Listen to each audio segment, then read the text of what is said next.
إن الحمد لله نحمده ونستعينه ونستغفره ونعوذ بالله من شرور أنفسنا ومن سيئات أعمالنا من يهده الله فلا مضل له ومن يضلل فلا هادي له وأشهد أن لا إله إلا الله وحده لا شريك له وأشهد أن محمدا عبده ورسوله.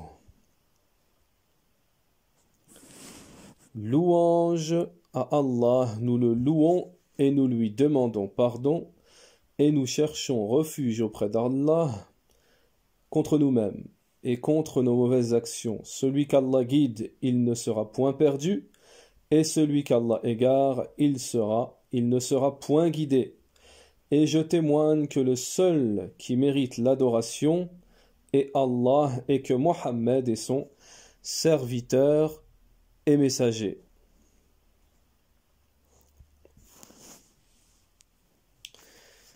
Ya ayyuhal ikhwa, ikhwatul kiram, ô mes nobles frères. Donc ce rappel, Inch'Allah ta'ala, un rappel de bienvenue sur le site, ce site que nous venons, par la grâce d'Allah, de mettre en place avec notre frère. Et Inch'Allah, nous allons faire un petit rappel ici pour éclaircir une question très importante, voire fondamentale, pour ceux qui se sont convertis nouvellement, il n'y a pas longtemps, ou pour ceux qui sont convertis depuis longtemps, mais qui n'ont pas eu connaissance de ce que nous allons expliquer aujourd'hui.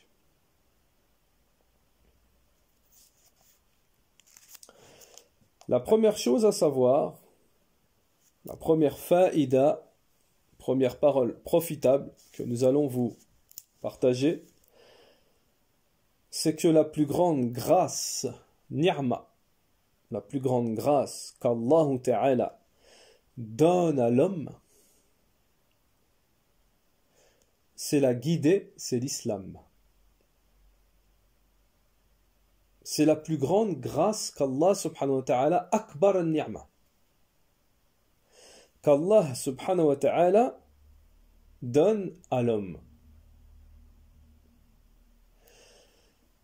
Alors déjà, lorsqu'on entre dans l'islam, ou même pour ceux dont ça fait longtemps, qui sont fil islam, il faut prendre conscience que c'est un privilège, une grâce, un mérite d'avoir été choisi par Allah Ta'ala. Parce qu'Allah subhanahu wa ta'ala, lorsqu'il choisit quelqu'un, c'est que cette personne contient du bien. Il y a du bien en elle.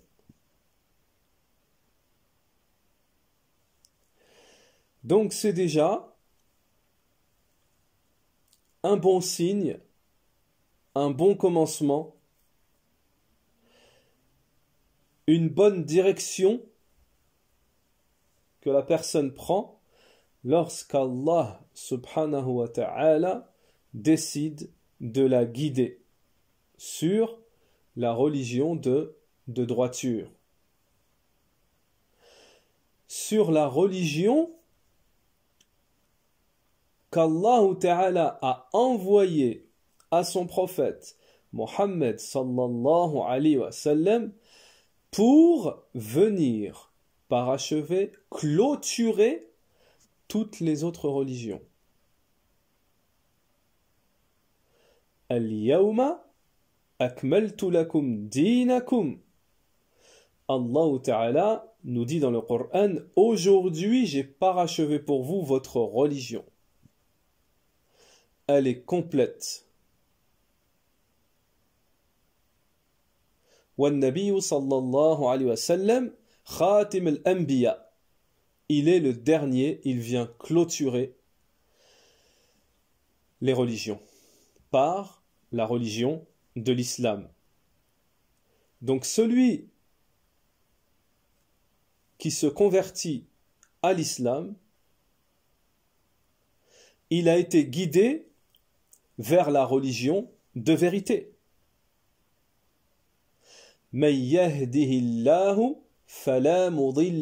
Comme nous avons dit dans l'introduction, cette introduction que le prophète disait tout le temps dans les exhortations, dans les prêches, dans les mariages, etc., dans les occasions, et celui qu'Allah guide, nul ne peut l'égarer. C'est une faveur, c'est une ni'ma, c'est un mérite. Il faut donc se montrer à la hauteur. Parce que lorsqu'on a été guidé, rien ne garantit que cette guidée, la personne mourra sur l'islam. Il n'y a rien qui est garanti. On fait les causes, comme certains ont dit, c'est comme un footing, où à la fin il faut toujours être là. Il ne faut donc pas se précipiter à aller trop vite, et il ne faut pas non plus aller trop doucement. Il faut, comme le disent les gens de la sunna, être dans le juste milieu. Cela demande des efforts, et cela demande, et c'est le sujet aujourd'hui, c'est le sujet parce que c'est un des sujets les plus importants, et c'est le sujet de base, et c'est la première chose qu'Allah Ta'ala a demandé au prophète, a ordonné au prophète, c'est l'apprentissage de la religion. Et ici, le titre de ce rappel, pourquoi apprendre? Pourquoi apprendre? Et nous allons un petit peu en résumé, parce qu'on pourrait parler longtemps, mais on va faire un petit résumé sur pourquoi apprendre la religion. Alors, quelle est la preuve que c'est la première chose, une des premières choses que Allah Ta'ala a demandé au prophète sallallahu alayhi wa sallam, c'est d'apprendre. Et les savants disent, en fait, c'est de lire, mais lire dans le sens apprends. Iqra bismi rabbika alladhi khalaq. C'est la première chose. Apprends. Lis, apprends. Voilà que le prophète, alayhi salatu wassalam, qui était un prophète illettré, est devenu un prophète savant. Sallallahu alayhi wa sallam. Et nous, qui sommes appelés à suivre le messager d'Allah alayhi salatu wassalam, nous devons le suivre dans une de ses plus grandes prescriptions qui est d'apprendre la religion.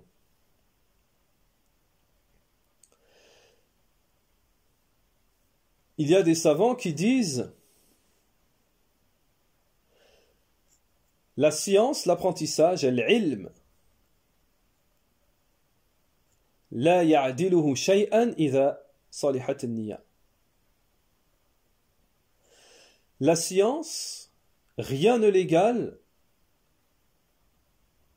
lorsque l'intention est pure.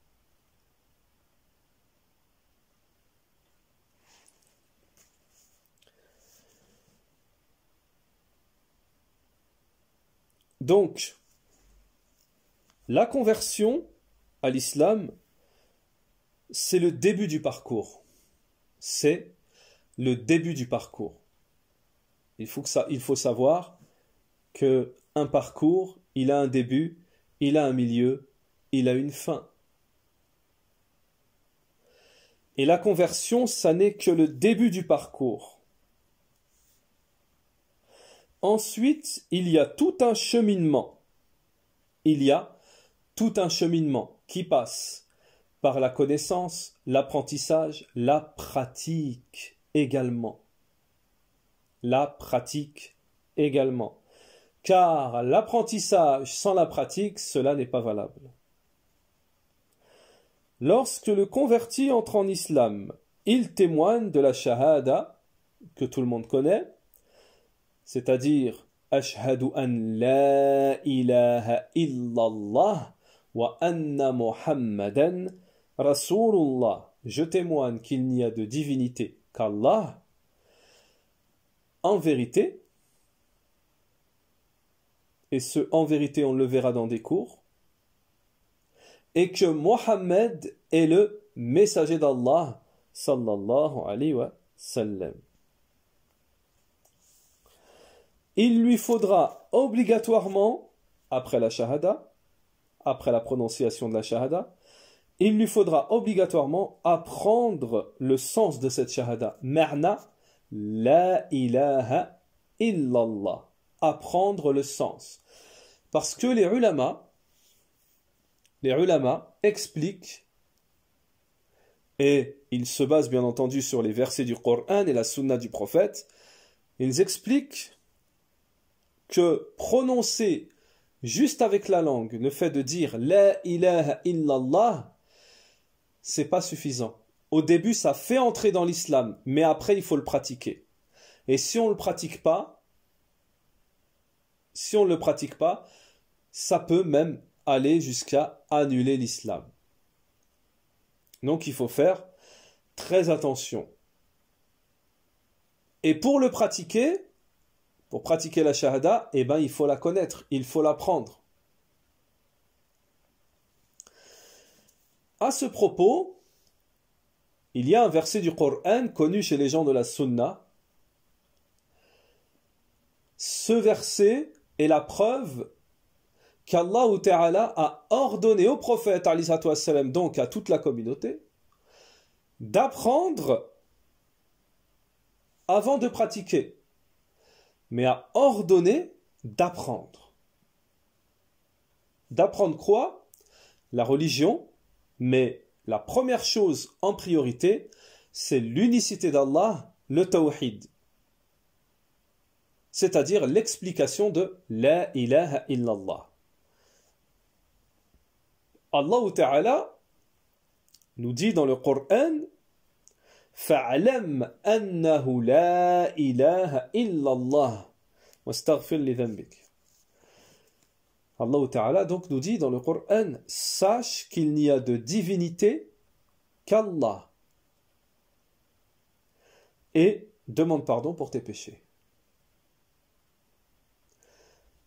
Les savants nous disent, en analysant ce verset, on voit bien qu'Allah Ta'ala commence par un verbe à l'impératif, ce qui signifie que c'est un ordre. Allah Ta'ala, il dit, apprends, apprends.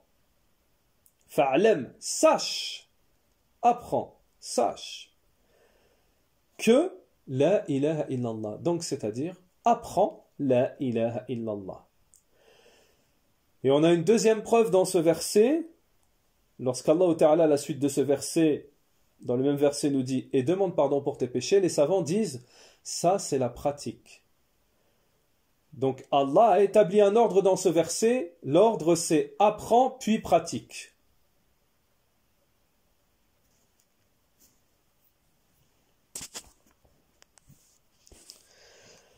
Dans ce verset, beaucoup de questions profitables il y a. D'abord, l'obligation d'apprendre, de connaître l'unicité d'Allah, puis ensuite le fait de mettre cette unicité en pratique. À ce propos, l'imam al-Bukhari rahimahullah ta'ala a dit, dans son recueil authentique que tout le monde connaît, Sahih al-Bukhari. Dans son recueil authentique, l'imam al-Bukhari a intitulé un chapitre par rapport à ce verset que nous venons de citer. Il a intitulé son chapitre « La parole avant l'action ». Al-ilmu qabla al-qawli wal-amal. La parole avant l'action. Plutôt, pardon, la connaissance avant la parole et l'action. Al-ilm qabla al-qawlu wal-amal. La science avant la parole et l'action. Ce qui est en conformité avec ce verset. Le verset que nous venons de citer. Fa'alam annahu la ilaha illallah. Et ce verset, comme nous venons de l'expliquer, vous pouvez le retrouver dans l'explication des savants des trois fondements. Thalathatul usul. Naham.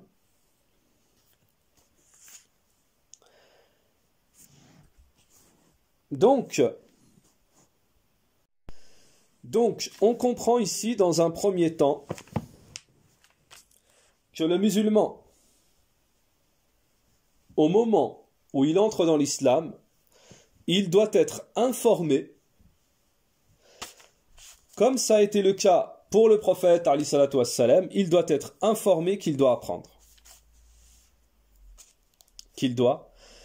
apprendre. Alors, ici, on va essayer d'éclaircir en quelques points, pour un premier rappel, un premier cours, qui est un résumé général. Pourquoi apprendre et quoi apprendre? Donc, pourquoi apprendre? Il y a beaucoup de raisons à cela. Savez-vous que beaucoup de gens, les pauvres, entrent en islam, puis se convertissent et ils en ressortent aussitôt de l'islam. Il y a des gens qui entrent dans l'islam et par manque de connaissances, ils n'apprennent pas l'islam, ils sortent donc aussitôt de l'islam. Alors on va expliquer comment et les preuves. Et la morale, c'est voilà pourquoi il faut apprendre. Et cela est dû justement à l'ignorance. Il entre dans l'islam, la première rencontre qu'il fait, ou qu'ils font, les influence parce qu'ils ne connaissent pas le livre d'Allah, le Coran, et la sunna du prophète, alayhi salatu wassalam, et la voie de ses compagnons. Et comme il y a beaucoup de chemins d'égarement, et qu'il y a un seul chemin de vérité, ils se retrouvent dans l'égarement. Alors quels sont les exemples à cela? Concernant les phrases, la phrase « ils entrent en islam puis ils en ressortent aussitôt ». Voici des exemples tirés de la réalité. Exemple. Une personne témoigne de la shahada « la ilaha illallah ». Puis, il commence à faire du polythéisme, shirk, ce qu'on appelle de l'association, du polythéisme, shirk. Par exemple, il y a énormément de formes de polythéisme. Le polythéisme, c'est l'association à Allah. C'est quoi?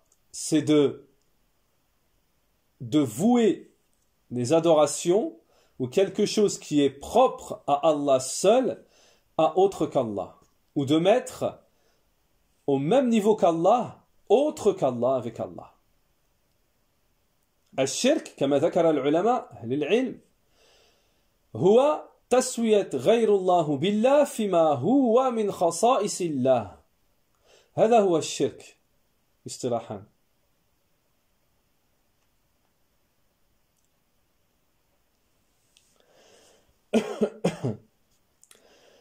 Donc, la personne entre dans l'islam, elle témoigne La ilaha illallah, Muhammadan Rasulullah, et elle commence à faire du polythéisme en allant visiter par exemple des tombes, en allant visiter des morts, et en leur vouant des adorations.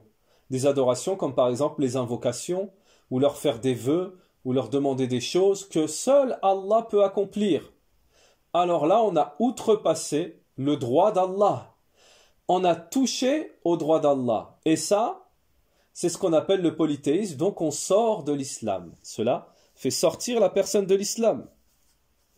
Même si la personne fait la prière, même si la personne fait le jeûne, et même si la personne fait toutes sortes d'œuvres, Allah Ta'ala nous dit dans le Coran, il dit au prophète alayhi salatu wassalam, comme exemple, et si tu avais associé, voilà, in ashrakta, si tu avais associé au prophète, la habita amaluk. Et si tu aurais associé toutes tes œuvres, auraient été annulées, vaines. Et dans un autre verset, en parlant au pluriel, toutes leurs œuvres auraient été, ala in ashraku, s'ils auraient associé, toutes leurs œuvres auraient été annulées. Ça veut dire quoi? Que le polythéisme, il annule l'islam. Même si tu dis la ilaha illallah, ton la ilaha illallah, il est annulé parce que tu l'as contredit. Avec le polythéisme, et le polythéisme, on va le voir plus tard, Allah Ta'ala, il ne le pardonne pas. Allah Ta'ala, yaqul fi kitabil karim, dans le Coran, il dit Inna Allah la yaghfiru an yushraka bihi wa yaghfiru ma duna dhalika liman yasha. Allah Ta'ala dit certes, Allah ne pardonne pas qu'on lui associe quoi que ce soit. À part cela, il pardonne à qui il veut. Donc voilà un seul exemple, un exemple, comment les gens entrent dans l'islam et tout de suite ils en ressortent. C'est pour ça que le converti doit faire attention. En France, nous avons un groupe, une secte qui s'appelle les Habbash. Ce sont des gens qui ont une aqida, en partie une aqida ash'a'ira, et qui ont de grandes déviances qui vont jusqu'à la mécréance. Alors vous avez des convertis, ils se convertissent, walhamdulillah, et immédiatement ils tombent dans cette secte. Cette secte, ils font comme on vient de dire du shirk. Cette secte, ils insultent les ulama. Cette secte, ils rendent mécréants les gens de la sunna, ceux qui suivent la sunna du prophète. Cette secte, ils renient des versets du Coran en les interprétant d'une autre manière. Ils font ce qu'on appelle de l'altération, ils altèrent les versets du Coran, al-tahrif. Ça, Inch'Allah, si on continue les cours de Tawhid, Inch'Allah, on expliquera tout ça en détail, c'est dans le programme de l'enseignement de Tawhid.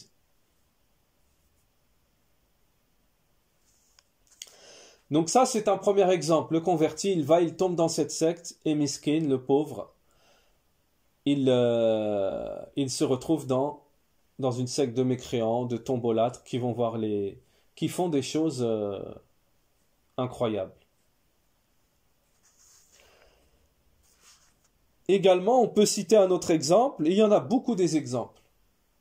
Quelqu'un qui entre dans l'islam, et il commence à fréquenter des voyants, des sorciers, à porter des amulettes, etc. Tout ça, ça contredit l'islam. Tout ça, c'est ce qu'Allah et son prophète, ils ont interdit. Tout ça, c'est ce qu'Allah Ta'ala, il a dit, il ne pardonne pas.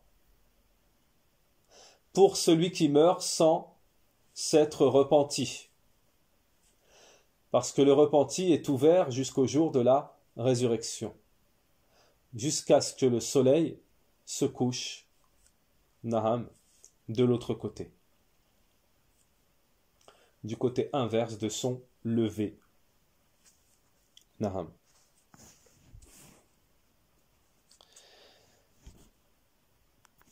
Alors, Également, parmi les choses qui font sortir de l'islam, c'est de prendre des adorations qui, normalement, doivent être vouées uniquement à Allah et de les vouer à autre qu'Allah, alors que ce soit vouer ces adorations, comme par exemple faire des invocations pour les anges, demander le secours des anges, demander le secours des djinns, demander le secours des morts, faire des invocations pour les djinns, plutôt du sacrifice pour les djinns, etc., etc. Tout ça, ça fait sortir de l'islam. Et qui est-ce qui pousse à ça, qui pousse les gens pour les faire sortir de l'islam et aller en enfer à cela? C'est le shaitan, c'est le diable. Et quelle est une de ses armes favorites? C'est de s'en prendre aux ignorants. Parce que l'ignorant est une proie facile. Voilà pourquoi apprendre. Voilà pourquoi apprendre. Parce que si tu n'apprends pas, tu es comme le mouton qui est tout seul. Ça veut dire, tu es une proie facile. Alors pourquoi apprendre? Parce qu'Allah Ta'ala nous a créés pour son unicité, donc pour apprendre l'unicité. Parce que pour pratiquer l'unicité, il faut la connaître, comme on l'a vu précédemment. Fa'alam annahu la ilaha illallah. Et sache qu'il n'y a de divinité en vérité qu'Allah Ta'ala. Et comment tu peux savoir? Et comment tu peux mettre en pratique? C'est en apprenant. C'est en apprenant. En apprenant quoi? En apprenant le tawhid, l'unicité d'Allah Ta'ala. La ilaha illallah, c'est la parole de l'unicité d'Allah. C'est le tawhid, l'unicité d'Allah Ta'ala. C'est pour ça qu'Allah Ta'ala, c'est pour cette unicité, ce tawhid, qu'Allah Ta'ala a créé les hommes, tous les hommes, et les djinns, tous les djinns. Allah Ta'ala nous dit dans le Coran, وَمَا خَلَقْتُ الْجِنَّ وَالْإِنسَ إِلَّا لِيَعْبُدُونَ. Et je n'ai créé les hommes et les djinns que pour qu'ils m'adorent. Alors le converti, lorsqu'il entre en islam, il doit prendre immédiatement conscience et connaissance de pourquoi il a été créé. Ça, c'est une des premières sciences les plus importantes. À partir du moment où il a pris connaissance pourquoi il a été créé, le tawhid, il doit commencer à apprendre le tawhid. Il doit commencer à apprendre le tawhid. Pourquoi? Parce que le tawhid, dans la vie du musulman, c'est le plus important. C'est le facteur le plus fondamental, le plus important. C'est la base, c'est le fondement, c'est l'édifice, de l'édifice. Si il y a du tawhid chez le musulman, son islam il tient, il est bien construit. S'il n'y a pas de tawhid, de connaissance et de pratique, alors ça ne tient pas sur du solide.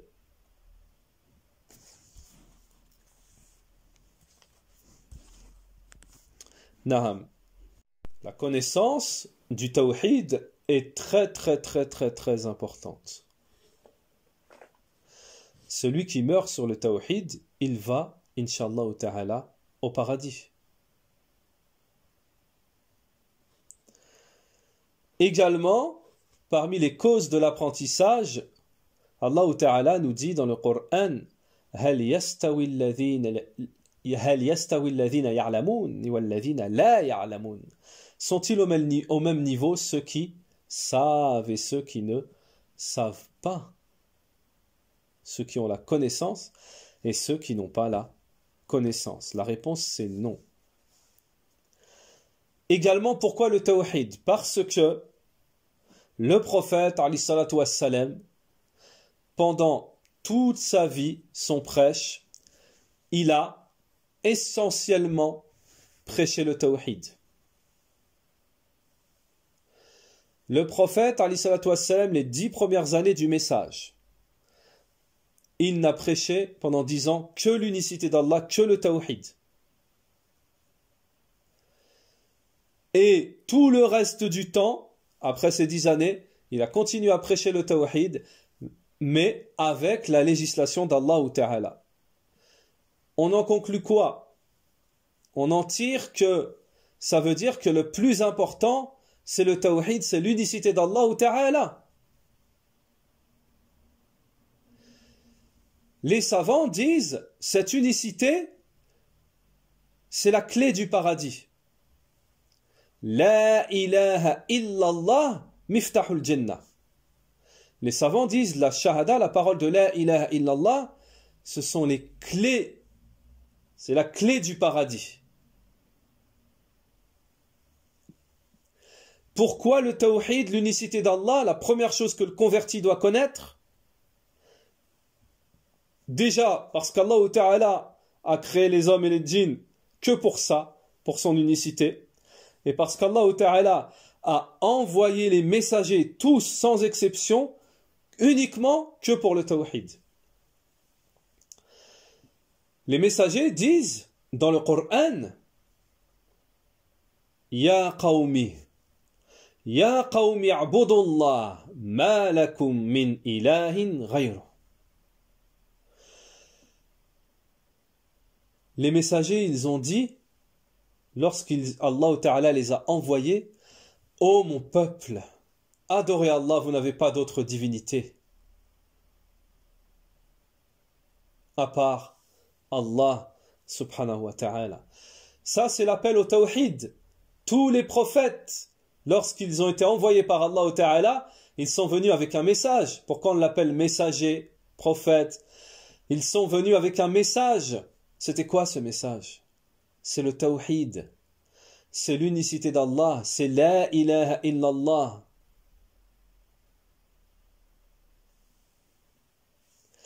Également, pourquoi le tawhid?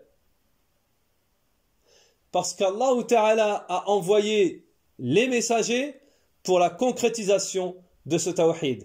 Allah Ta'ala nous dit dans le Coran, وَلَقَدْ بَعَثْنَا فِي كُلِّ أُمَّةٍ رَسُولًا أَنِ اعْبُدُوا اللَّهِ وَاجْتَنِبُوا الطَّاغُوتَ. Allah Ta'ala nous dit dans le Coran, et nous avons envoyé à toute communauté des messagers pour leur dire d'adorer Allah et de s'éloigner du tarout. Le tarout, c'est tout ce qui est adoré en dehors d'Allah. Le tarout, c'est le shaitan, comme l'a dit l'imam Malik, rahimahullah. Également, pourquoi le tawhid? L'unicité d'Allah, Jalla wa ala. Parce que le premier ordre dans le Coran, le premier ordre qu'Allah Ta'ala a donné dans le Coran, c'est le tawhid. Surat al-Baqarah, le premier ordre dans le Coran.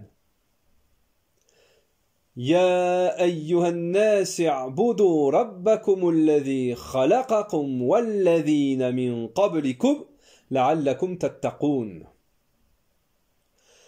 Ô vous les gens, adorez Allah, i'budullah. Ô vous les gens, adorez Allah, adorez votre Seigneur, adorez votre Seigneur. I'budu rabbakum alladhi khalaqakum. Adorez votre Seigneur qui vous a créé, vous et ceux d'avant vous. Et peut-être que vous craindrez. Les savants ont dit le premier ordre dans le Coran, c'est le tawhid, c'est l'unicité d'Allah. L'adoration donc d'Allah, seul sans associé. Donc, c'est une preuve que c'est la première chose. Et beaucoup de gens, énormément de gens, passent à côté. Et le premier interdit dans le Coran, le premier interdit, c'est quoi? C'est le shirk, c'est le polythéisme. Ce qui signifie que c'est la chose la plus grave. La première chose à faire attention. On fait attention à nos biens, notre argent et tout ce qu'on a autour de nous. Et on ne fait pas attention à notre religion. On ne fait pas attention au polythéisme, au shirk. Les pays musulmans aujourd'hui sont remplis, il y a beaucoup de shirk. Et le prophète, sallallahu alayhi wa sallam, nous avait prévenu sur ça. Donc, Allah Ta'ala, la preuve de cela, que la première interdiction, c'est le polythéisme, c'est le shirk, Allah Ta'ala nous dit dans le Coran, فَلَا تَجْعَلُوا لِلَّهِ أَنْدَادًا وَأَنْتُمْ تَعْلَمُونَ. Et ne donnez pas d'ego à Allah alors que vous savez. Et ne donnez pas d'ego, d'associés. Ne faites pas de polythéisme. C'est le premier interdit dans le Coran.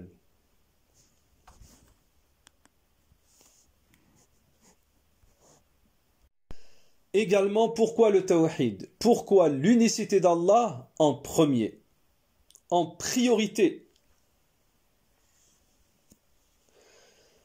Parmi les raisons que nous évoquons aujourd'hui, c'est que le tawhid, il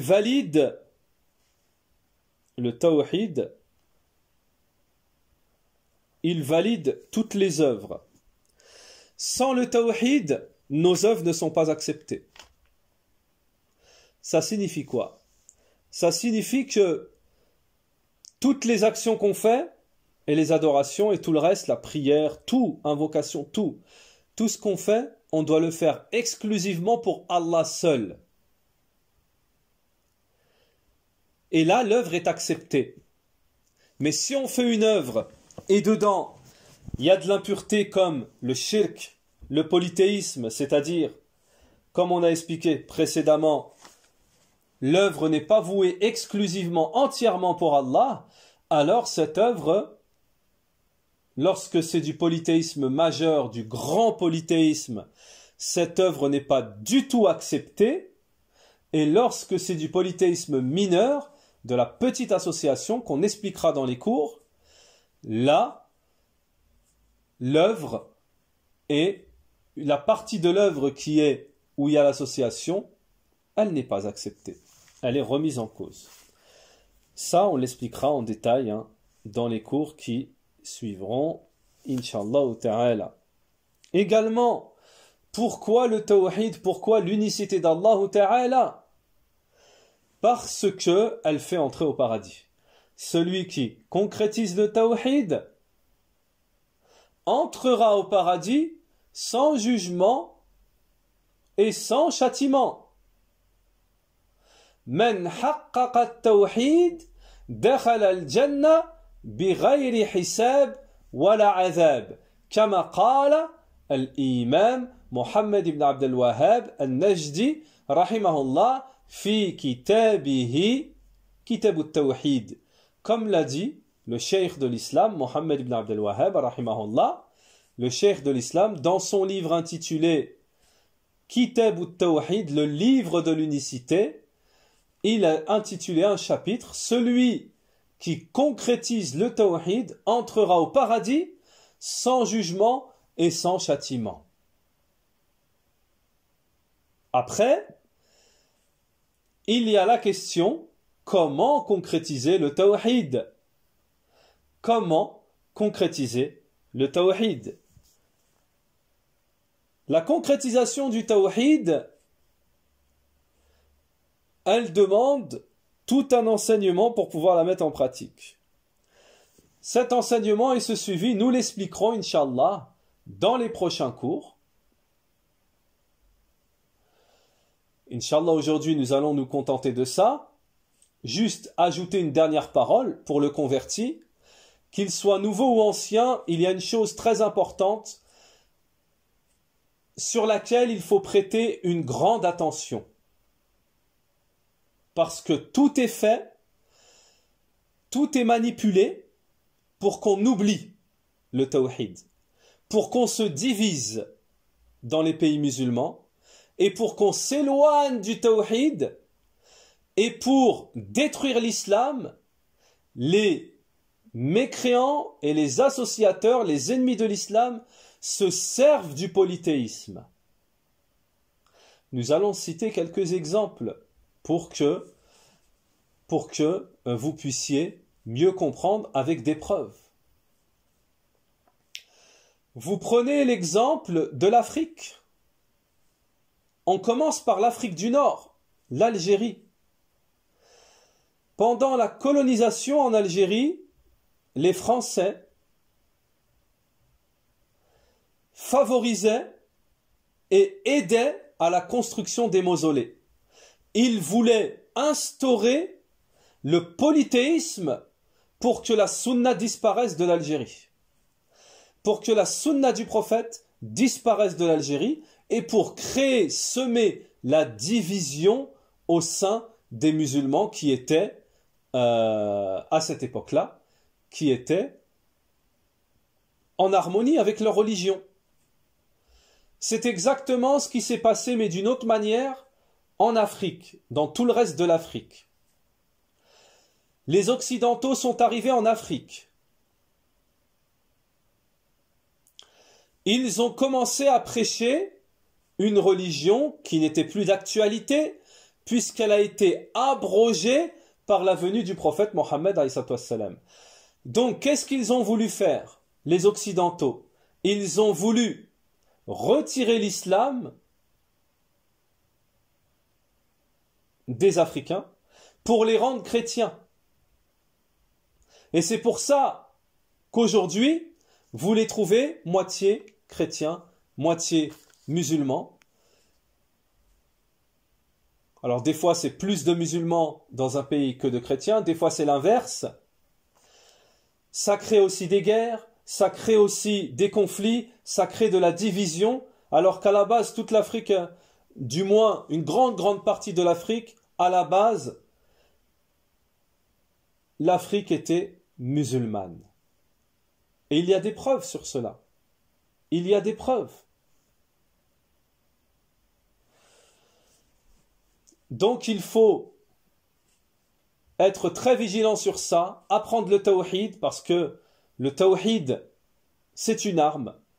La science est une des meilleures armes du musulman contre tous les ennemis de l'islam, les associateurs, les mécréants, tous ceux qui veulent détruire l'islam. Et les plus dangereux sont ceux qui veulent détruire l'islam de l'intérieur. Donc c'est une encore des raisons pour lesquelles il faut apprendre. Ils ont peur des gens qui sont instruits et ils se régalent des gens qui sont ignorants. Écoutez bien, je répète. Les ennemis de l'islam ont peur des gens instruits qui connaissent leur religion, qui connaissent le tawhid. Et ils se régalent des gens qui sont ignorants.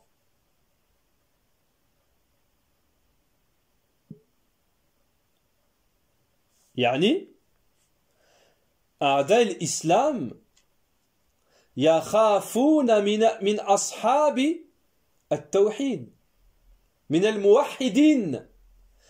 Ils ont peur de ceux qui unifient Allah, des unificateurs, des gens du tawhid.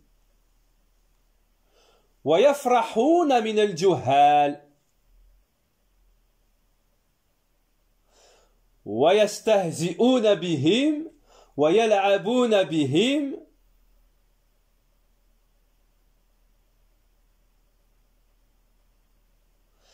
et ils se font une joie et ils jouent et ils se moquent des musulmans qui sont ignorants. Donc faites très attention. Voilà une grande raison. Une grande raison pourquoi on doit revenir à la source, al-masdar, à la source, le kitab wa sunnah, l'unicité d'Allah Ta'ala, la vraie religion pure d'Allah Ta'ala pour réussir.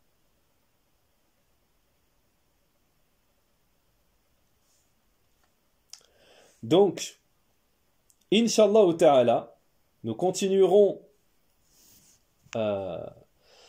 dans un prochain cours, en espérant que cela, ce rappel vous a été très utile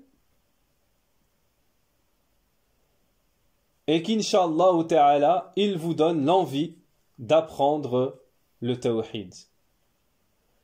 Wa subhanakallahumma bihamdik وأشهد أن لا إله إلا الله واستغفرك وأتوب إليك وصلى الله وسلم على نبينا محمد وعلى آله وصحبه أجمعين.